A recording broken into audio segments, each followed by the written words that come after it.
Selamat sore Pak Iren. Oi, Pak Ivan, jumpa lagi kita ya. Bulan lalu kita bercakap-cakap di sini. Iya, di sini di Ya, dapur demokrasi Manggarai Barat. luar biasa. Kita godok ya, kita ramu Ya, pemimpin masa depan Manggarai Barat. persis. Jadi Ya, dapur itu untuk menggodok ya. menggodok Calon-calon menu apa yang yang disajikan. disajikan. Pemimpin Persis. macam apa yang diharapkan Diharapkan. oleh Manggarai Barat. Persis, luar Ya. biasa. Dari sore ini kita ketemu lagi. Jadi ya kita jumpa lagi. Ya. Saya sengaja datang. Saya tidak telepon Pak Ivan. Ya, tujuan saya jelas. Pertama, ya saya ingin mendengar ya. Bapak ini kan seorang pegiat, ya kalau bahasa Rocky Gerung saya ingat beberapa hari lalu, Pak Ivan itu bukan pemulung, tapi pembersih laut.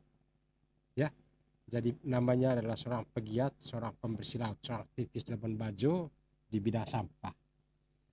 Karena itu saya ingin mendengar pengalaman-pengalaman Pak Ivan terkait soal giat sampah yang ada di Manggarai Barat, lebih khusus Labuan Bajo. Bisakah di-sharing kepada kita?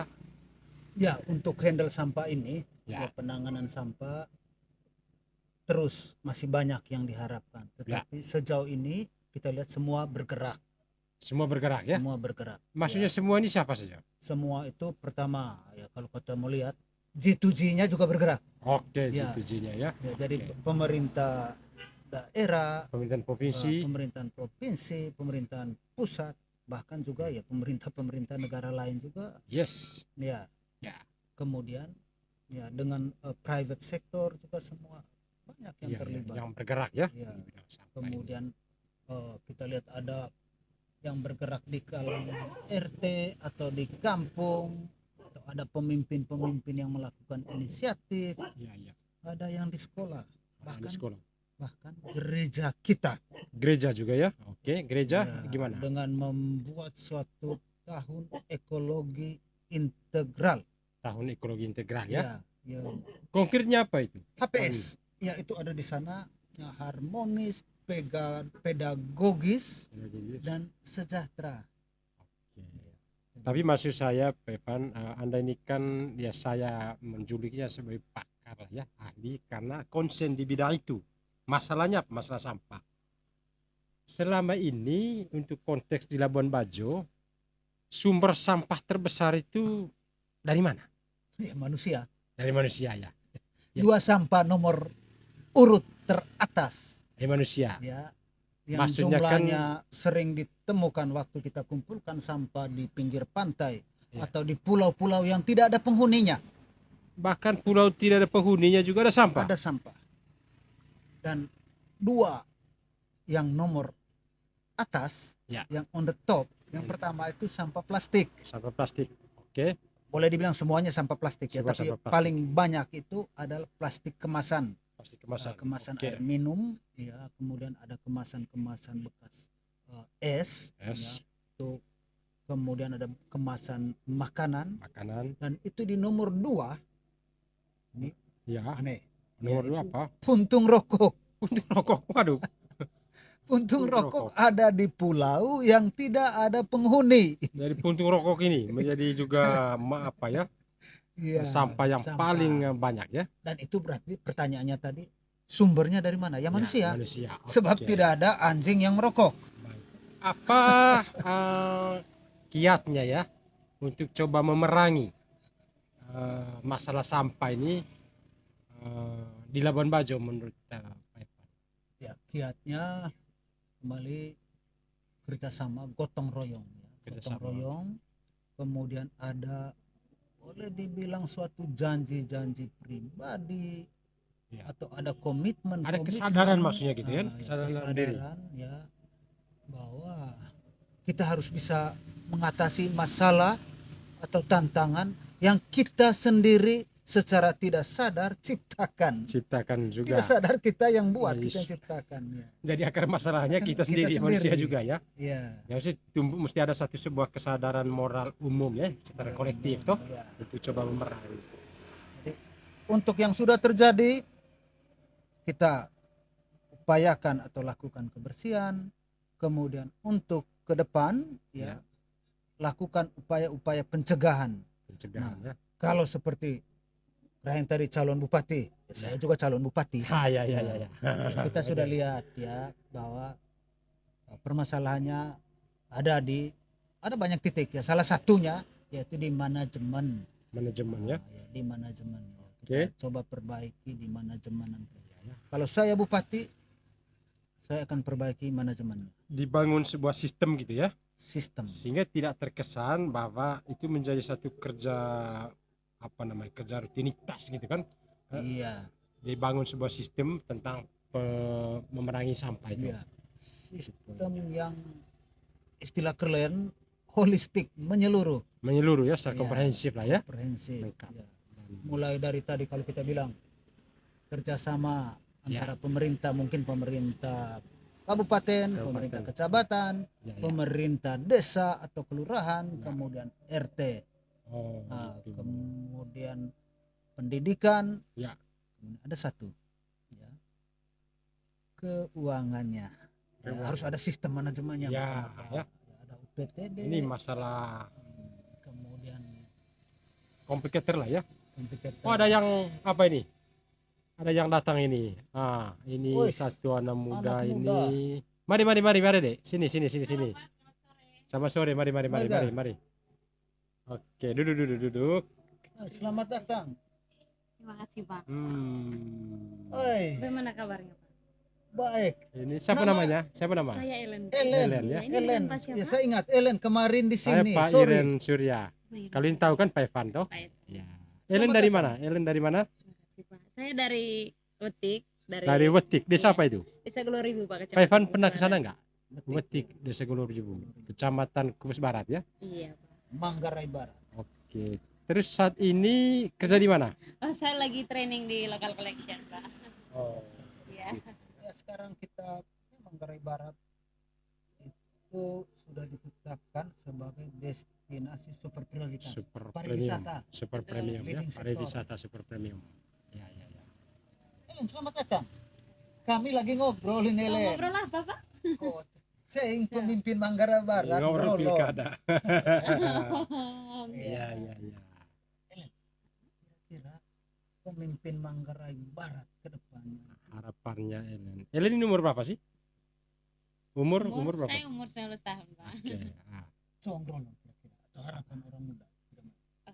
Kalau saya sebagai anak muda ya Pak ya, saya berharap Ya.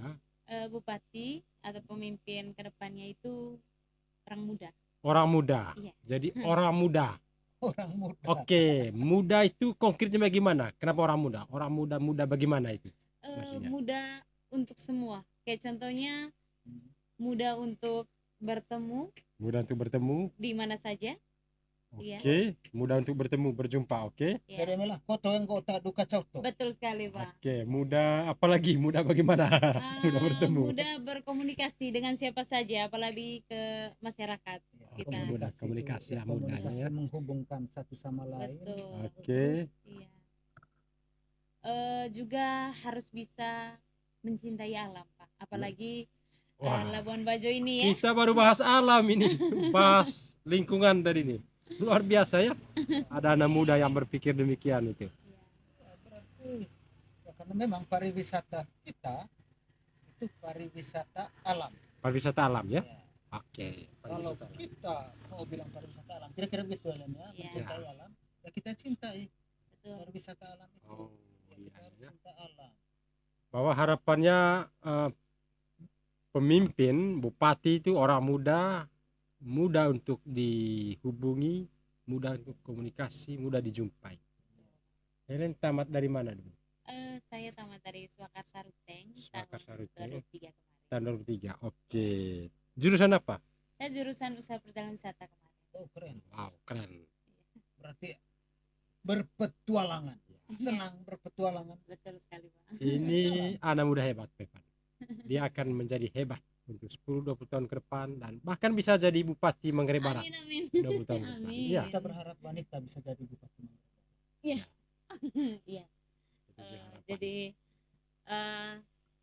jangan sampai kita kan manusia laki-laki ataupun perempuan kan sejajar.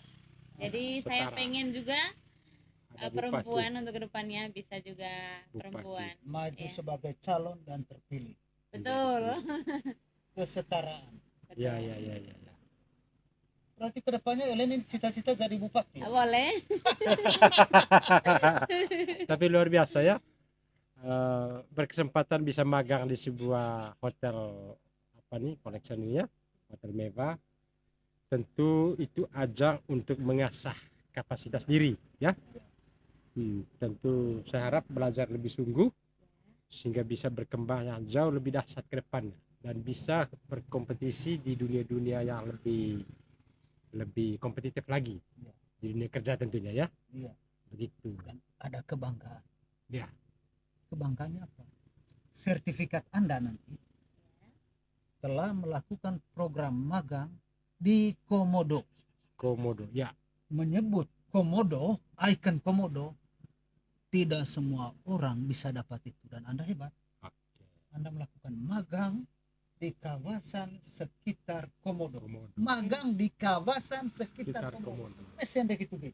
Dan pemimpin-pemimpin Manggarai Barat ke depannya orang yang sudah pernah magang di wilayah Komodo. Bila itu. Kembali omong tentang pemimpin dan pilkada. Anda ini kan seorang kader PDIP. Untuk PDIP Manggarai Barat sejauh ini, apakah sudah ditetapkan calon atau mengusung calonnya sendiri? Atau ada kemungkinan tidak untuk menjaring kader-kader di luar dari kader? Sejauh ini bisa dibagikan informasinya. Oke, pertanyaan bagus sekali Pak Iren. Ya. Ellen pertanyaannya bagus sekali. Biar Ellen tahu juga kan? Ya, Iya, jadi saya untuk juga pengen untuk tahu. Ya. pemilihan kepala daerah, wali kota dan gubernur itu ada dua Ellen ya. Ada jalur independen, ada jalur partai. Ya. Nah, ini pertanyaannya lewat jalur partai. Partai. Ya. Oke. Ya, saya dari partai PDIP. Ya, saya orang PDIP Tulen. Ya. Ya, pertanyaannya apakah sudah ditetapkan calon? Kembali. PDIP itu menjaring. Di PDIP banyak sekali kader-kader. Kader-kader yang layak, yang potensial untuk maju memimpin Manggarai Barat. Saya Oke. Banyak. boleh sampaikan ya internal. Saya itu, akui itu. Artinya secara historikal Ya. PDIP itu punya dalam setiap momen pilkada selalu mengusung calon atau partai pengusung. Ya. Itu dia punya catatan sejarahnya. Ya. Yang berikut bahwa memang harus saya akui pula ada begitu banyak kader-kader yang mumpuni. Tapi fokus saja terhadap 24 ini. Sejauh ini bagaimana kesiapan PDIP Manggarai Barat ini? Ya. Kembali komunikasi juga, Ya. itu komunikasi lintas partai. Ya. Ya, PDIP juga mencari ya, Oke. kader-kader dari partai ataupun juga kader-kader non partai. Non Ya. partai ya. Sekarang pun sedang digodok. Yang digodok ya. Termasuk juga dapur demokrasi ini yang bisa memberi informasi. Amin. Ya, Semoga siapa? saja ya. Bisa. Nah, kemudian tadi ada Ellen juga Ada- sampaikan Iya. pemimpin macam apa Yes. yang diharapkan orang muda. PDIP Ini bagian dari untuk menyerap aspirasi jadinya Iya. kan artinya PDIP punya catatan bahwa ada harapan anak muda ya calon pemimpin atau bupati ke depannya punya kualifikasi seperti yang Ellen sampaikan. Iya. Kalau lebih demikian. Jadi PDIP sedang menjaring Ya. atau meneliti atau melihat Ya, siapa coba melihat ya. pemimpin-pemimpin yang punya komitmen untuk membangun Manggarai Barat lebih Iya. baik. Dan juga sejalan dengan visi misi PDIP itu sendiri. Tentunya. Oh, Dan kami berharap ya. Ellen pun salah satu kandidat. Iya. Ini kader PDIP ke depan. Harus mau. Bisa aja. Wanita juga harus bisa atau mau sukarela untuk menjadi kader-kader partai untuk belajar tentang politik. Yes. Seperti itu. Pak Iren juga. Ya. Majunya sekarang bagaimana? Dari independen atau dari partai? Ya, minggu lalu saya sudah beri pernyataan rilis ke publik, Pepan. Awalnya saya lewat independen ya. Sudah cukup banyak KTP yang terkumpul, tapi ada masukan keluarga, pendukung, relawan, kawan Iren Surya di mana saja. Mereka punya kerinduan dan berharap saya lewat partai politik. Atas dasar hal itu, saya sudah memutuskan bahwa saya lewat partai politik. Karena itu sejak menjalin komunikasi terus dengan beberapa partai politik yang ada di Manggarai Barat sampai saat ini. Yang sudah ada di tangan Pak Iren partai apa? Tentu sampai saat ini belum ada yang pasti di tangan ya, tapi bahwa beberapa parpol saya sudah intens komunikasi. Ya tentu belum saya bisa informasikan pada kesempatan ini, karena saya akan mengikuti seluruh mekanisme partai, termasuk nanti jika PDIP sudah membuka ruang untuk menjaring calon-calon non-kader. Ada beberapa kader yang bukan kader ya, kandidat-kandidat juga yang kita lihat di media sosial Oke. ya sudah maju, dan saya lihat di sana Pak Iren dipasang-pasang tapi gonta-ganti. Ini bagaimana dinamika ini? Ya, saat ini saya memang fokus bersama tim untuk menjaring, mencari calon wakil ya, pasangan. Saya diberi banyak masukan ya, kualifikasi untuk calon wakil yang diharapkan. Kan itu sejak sedang jaring komunikasi terus dengan beberapa figur, beberapa orang. Nah, tentu harapannya April ini akan segera saya rilis kepada publik atau deklarasi kepada calon wakilnya. Itu harapannya. Karena itu saya juga tak henti-henti untuk minta masukan dari masyarakat agar calon wakil bupati yang mendampingi saya ini besok itu betul-betul juga adalah hasil dari melibatkan masyarakat tentunya ya, usulan masyarakat. Ya, jauh lebih penting adalah betul-betul representatif untuk bisa menuju kemenangan pada pilkada ini. Jadi belum diputuskan saat ini, terus dijajak komunikasi dengan semua pihak. Boleh saya tanya satu hal? Boleh? Lompat pagar sedikit. Ya, Ellen, ya. Oke. Untuk menentukan calon, biasanya cari yang chemistry-nya bagus. Persis, itu pertama. Pertanyaannya, untuk menentukan chemistry atau calon itu mau mendampingi, Pak Iren punya gagasan apa? Ini lompat sedikit. Iya. Biasanya visi misi itu ditentukan setelah nanti, tapi kira-kira sehingga paling tidak yang Pak Iren dambakan atau calon yang mau ya berpasangan dengan Pak Iren, oh ya visi misi sejalan. Kira-kira gagasan kedepannya, poin-poin kecil ya kira-kira apa sehingga bisa didengar? Oke. Jadi pertama kan bicara tentang pasangan itu sendiri, ya yang pertama itu soal chemistry, ada kecocokannya ya. Kecocokan itu yang lebih penting juga ada daya juang yang sama untuk berjuang dalam proses pilkada ini. Yang berikut bahwa tentu saya mengharapkan, karena saya masih orang muda lah ya, tentu saya mengharapkan calon wakil yang tentu yang senior lah ya dari sisi usia, dan juga tentu punya pengalaman di tentu tentang pemerintahan tentunya, misalnya dari birokrat dan lain sebagainya. Itu bicara tentang kualifikasi bahwa ada chemistry ya. Nah, kedua bahwa betul-betul juga ada daya juang dia untuk mau berjuang sama-sama dalam proses pilkada ini. Menyangkut soal gagasan besar, pertama begini, tentu saya maju ini spirit dasarnya ada keprihatinan, ada masalah-masalah sosial yang terjadi. Jadi saya melihat ada masalah-masalah publik. Karena itu saya terpanggil untuk maju karena saya merasa saya punya kapasitas diri untuk bisa memimpin dan menyelesaikan masalah-masalah itu. Masalah-masalah publik itu adalah hanya bupati yang bisa menuntaskan dengan kuasa yang dimiliki untuk menyelesaikan masalah-masalah sosial atau masalah publik itu. Itu spirit dasar saya maju. Bicara tentang gagasan, tentu saya punya impian ini menjadi satu Manggarai Barat yang perkasa, yang begitu tangguh dan kuat. Dia tidak bisa diintervensi oleh kebijakan-kebijakan pusat yang belum tentu hal itu bisa menjawab persoalan real di masyarakat. Saya melihat bahwa ada pengalaman dalam beberapa tahun terakhir ini itu tidak connect. Pemerintahan pusat memberi program itu tidak menjawab masalah yang real ada di masyarakat Manggarai Barat.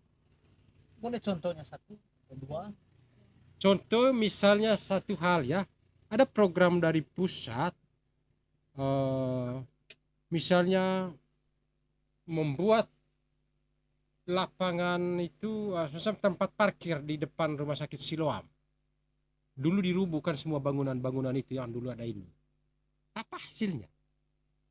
Semua proyek-proyek itu bernuansa untuk adalah uang, motifnya.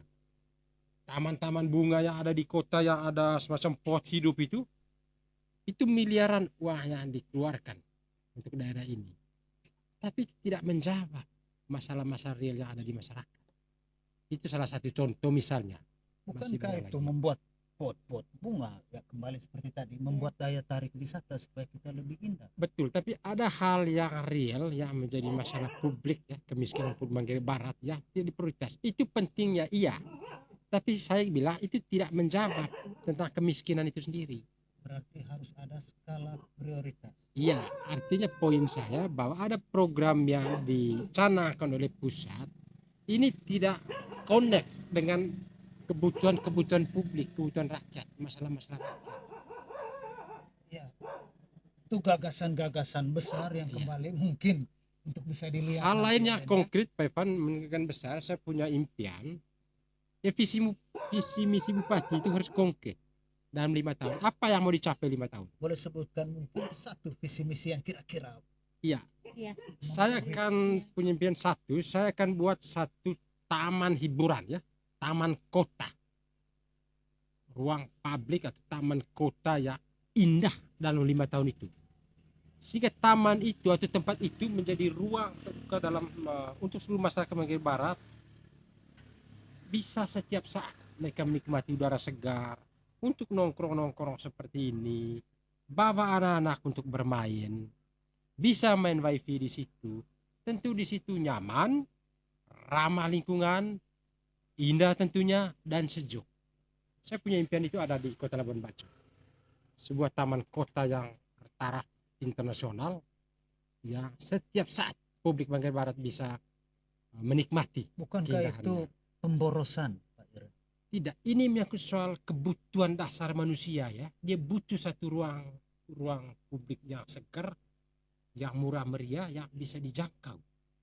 Bahwa kalau kita kelontorkan dana, taruh kata misalnya 2-3 miliar, tapi ada jutaan orang bisa menikmati dari sebuah program itu, sebuah proyek itu. Bukankah itu dinikmati bersama? Siapa saja bisa menikmati itu. Dan saya ingin mewarisi satu taman kota yang indah jika saya diberi daulat menjadi bupati.